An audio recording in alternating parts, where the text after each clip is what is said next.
This is DaviD TaL. This is the Balagan connection, and this is an update about what's going on in Israel. The main subjects that we're going to deal with today is what's going on the ground, the whole hostage situation, and the agreement or the ceasefire that's being tied together, and what that means. A little bit about what's going on in the north, and maybe a little bit about how Israel wins this war and what's going to happen on the day after. But one of the things I need you to understand first and foremost is the whole hostage situation is much, much deeper than most people around the world kind of, I think, manage to understand. Hostages are a major issue. And if you go back to the Bible, this is my heritage. Okay. Hostages are reason for war. Whenever anybody takes hostages from Israel, Israel goes to war. That's happened with King David. Or I'm going to read a passage from Genesis so you get to where we're going out and tie this together. This is Genesis 14. And I'm going to start with verse 14, and it says this. When Abraham heard that his relative had been taken captive, he called all of his trained men and went in pursuit as far as Dan. During the night, Abraham divided his men and he attacked and pursued them as far as Damascus. And he recovered all the goods and brought back his relative Lot, his possessions, together with the women and the other children. After Abraham returned, the kings allied with him. The king of Sodom came out to meet him. And then Melchizedek, that a lot of people think might have been Jesus himself, brought out wine and bread, and he was the priest of the God Most High. And he blessed Abraham, saying, Blessed be Abraham by God Most High, creator of heaven and earth. And he praised to be the God Most High who delivered your enemies into your hand. Abraham released those hostages and as a result was accepted politically in the rest of the Middle East and was accepted spiritually by Melchizedek, the King Most High. And I think what you're seeing is something in connection to that. Let's talk about the hostages. The agreement that we're talking about is probably for about 50 hostages. By the time this comes out, you will probably know what happened. But the idea is a ceasefire by Israel against the Hamas in return to 40, 50, maybe even 60 hostages that the Hamas will release out of the 250 hostages that are still kept in Hamas hands. And the idea is that the ceasefire will allow humanitarian aid to come in. And I need you to understand what this issue with the hostages is basically doing. I call this emotional terror. Think about this. You've got 250 families in Israel, and the Hamas is playing games. We'll release some of these, we'll release some of those. What does that mean for the family sitting at home trying to figure out if their son or their daughter is going to be released or not? There's already infighting. What does that mean for a government who has to decide, wait a minute, what are we willing to give for these hostages? Do we let Hamas off the hook? Which is a problem we'll see about a little bit later.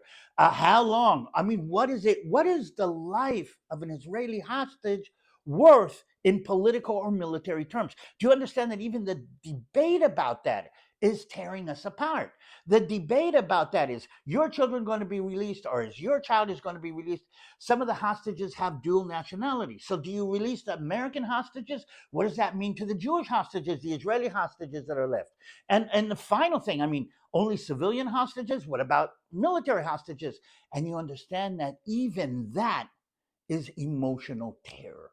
And we're going through this right now. And that's without him starting to play. Maybe yes, maybe no. And we're trying to get, he's trying to get something out of this. One of the things that he's requested, they have requested the Hamas, is Israel stops photographing what's going on in the Gaza Strip. They want to reorganize, they want to rearm. Israel doesn't want to let that. So on the other hand, hostages are more important than anything else. The life of the hostages are more important than anything else. And what I need you to understand is this connection between hostages, terror, and humanitarian aid that has come together inside the Gaza Strip right now. The rest of the world is saying, ceasefire, stop the fire. But the ceasefire is a little bit more important and a little bit more problematic with that. I want to talk about the ceasefire and what that means or what that doesn't mean. But let's go out a little bit and say this. So far, the spark that the Hamas lit on the 7th of October has not spread to the rest of the Middle East, has not spread to the north to Hezbollah, has not spread to the Arabs in the West Bank, has not spread to anywhere else in the Middle East. So that is a misfire on the side of Hamas. And I think they're really upset, and they think they really don't really understand what happened. Uh, so we're in this in between situation. The Hamas is using its assets in Lebanon to fire on Israel. Hezbollah sometimes is getting in, but is being very careful to stay on the edge of this. So we're in this situation right now. So everything is going to stop for a couple of days. Hostages are going to come out. And the big question is what's going to happen next, which brings me to who and how do we win this war? When Hamas started this out, they had three basic scenarios that they believed would allow them to win this war. Scenario one, number one, which has happened in the past, and again, we're seeing this more and more, both in Israel and especially in the rest of the world, is appeasement. So they're come in, attack, kill, maim, kind of capture as many as they can, and Israel will make noise, probably bomb a few assets, but it'll all stop, and there's going to be a negotiation for the release of the hostages. If that happens, they win a massive victory. They become the pride of the Arab world. Look at what's happening all over the Western world. Arabs in the Western world are holding up the Hamas flags and Palestinian flags like this is the great revolutionary army. So that was one option, and they thought maybe they would manage to achieve that. It said if we achieve that, that's fine, but that didn't happen. Option number two for the Hamas was Israel would retaliate and retaliate big and retaliate strong and maybe even go into Gaza and bomb Gaza and take Gaza apart. But if at the end of this, the Hamas is left with one hand flag sticking out of the rubble, they have won. I don't remember who it was, but somebody once said that a terrorist doesn't have to win. All he has to do is survive.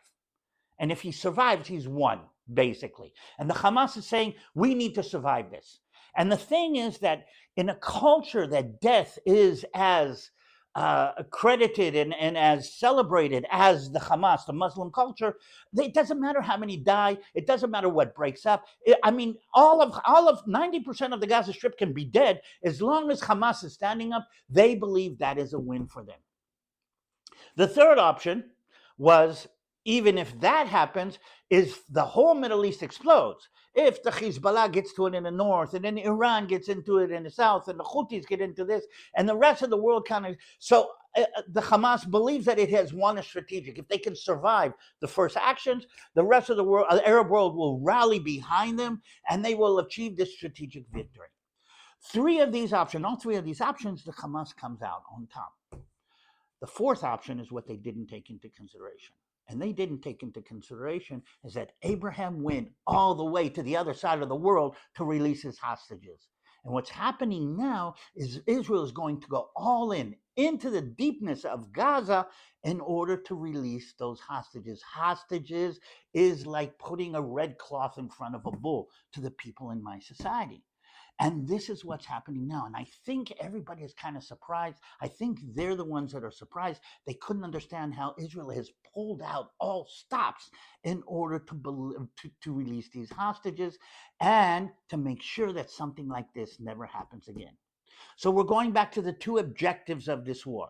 Objective number one is destroy Hamas. Objective number two, release the hostages, which brings us to where we are right now when these two objectives clash with each other. And this is the complexity of the situation today, because the government and the military have to decide to stop the military movement on the ground in order to allow the release of the hostages. And this is the game that Hamas is going to play for the next couple of weeks. I'm sharing this with you because you have to understand that this is tearing us apart from inside. Think about this, that if you have a family with few kids, okay, the kids are taken hostages. Do you fight to finish off the people who took the hostages, or do you fight to release the hostages? And the person holding your family members is playing this horrific terror with, okay, don't shoot at me and I will give you one of the kids. I won't give you two, I'm only going to give you one.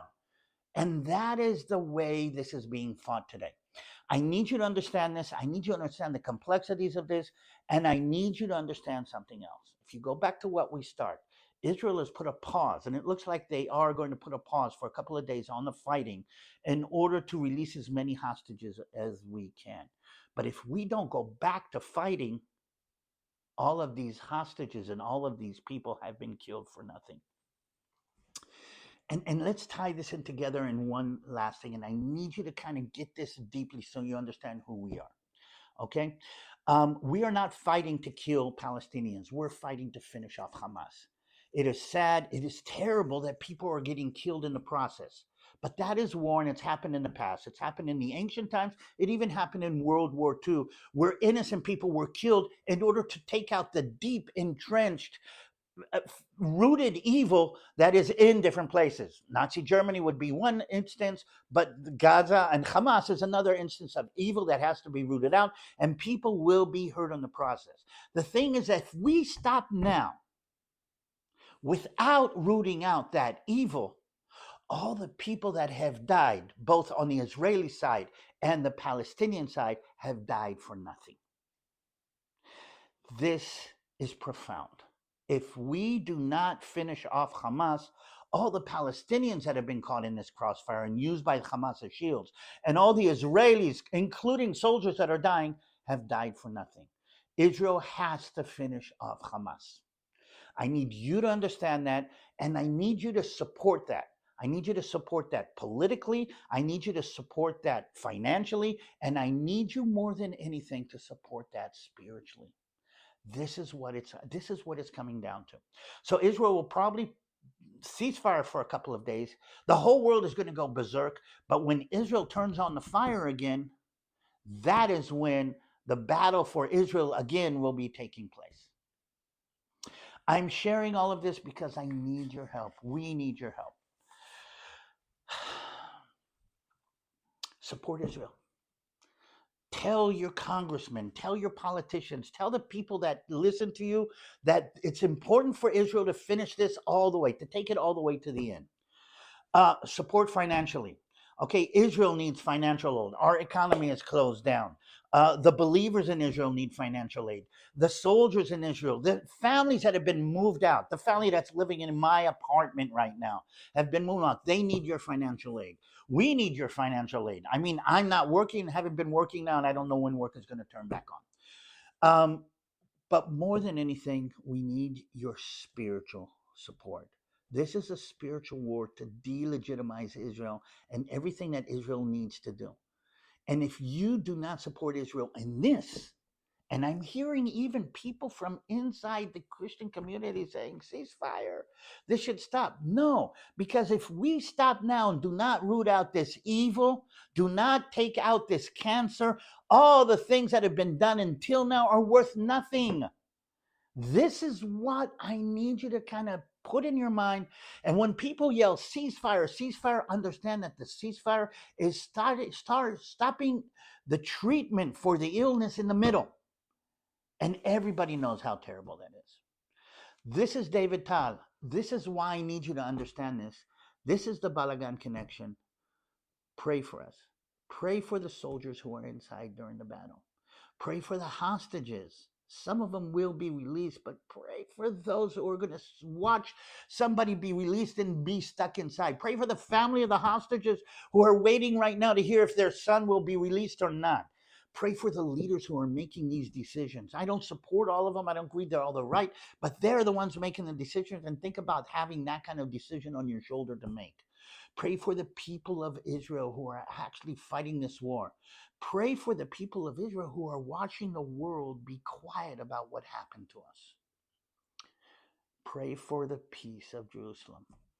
We need your prayer and we need your spiritual support more than anything else today. This is the Balagan Connection. Hope to see you soon.